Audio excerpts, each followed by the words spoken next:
মা ঘরে রান্না করছিল, এমন সময় ছেলে এসে মাকে একটা চিরকুট ধরিয়ে দিল, বললো মা তোমাকে একটা বিল দিলাম, বিলটা পরিশোধ করো। মা বললো যাও তো, আমি কাজ করছি। বলছে না মা, তোমাকে একটা বিল দিলাম, বিলটা পরিশোধ করো। মা কাগজটা খোলার পর দেখলো ছেলে লিখেছে যে মা তুমি রান্না করার সময় বিভিন্ন সময় আমাকে বিভিন্ন জিনিস আনতে বলো, এটার জন্য 100 টাকা বিল। তুমি আমাকে গাছে পানি দিতে বলো, এটার জন্য 100 টাকা বিল।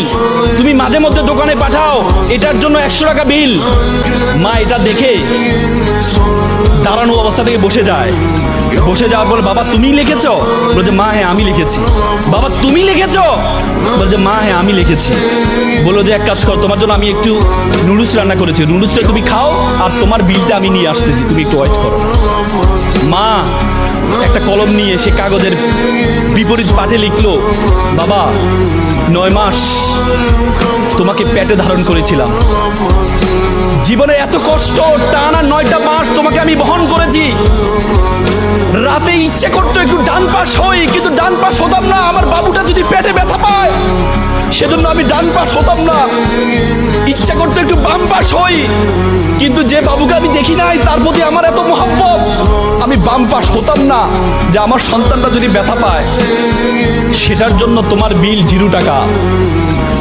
তুমি জন্মগ্রহণ করেছিলে, জন্মগ্রহণ করার পর 2টা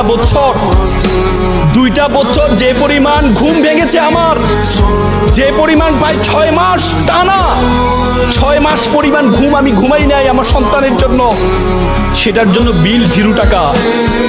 তুমি পিঠা পছন্দ করতা, ওই দিন পিঠা রান্না করেছিলাম তোমার জন্য, পরিবারের সকলেই পিঠা খেয়েছে। সর্বশেষ একটি পোড়া পিঠা ছিল, সারাদিন কিছু খাইনি, চিন্তা করেছিলাম পিঠাটা খাবো।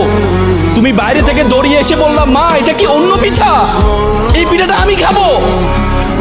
আমি তোমার দিকে একটু তাকিয়ে আমার সন্তানের হাসি দেখে নিজের পেটের মধ্যে যে খিদা আছে সেই খিদার দিকে আমি তাকাইনি, সেই খিদার দিকে আমি তাকাইনি। আমি তোমাকে সেই পিঠাটা দিয়ে দিয়েছিলাম, তুমি খাচ্ছ।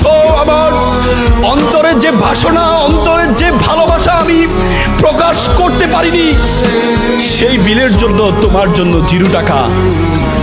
সন্তানকে যখন দেয়া হলো, সন্তান এটা দেখে মাকে জড়িয়ে ধরে কান্না করে বললো মা তোমার কাছ থেকে কোনো বিল আমি চাই না। চুমু খেয়ে ছেলে কান্না করে দিয়েছিল। আজকে আমরা প্রতিদান চাই, কিন্তু মা বাবার প্রতিদান তুমি কখনো দিতে পারবা না।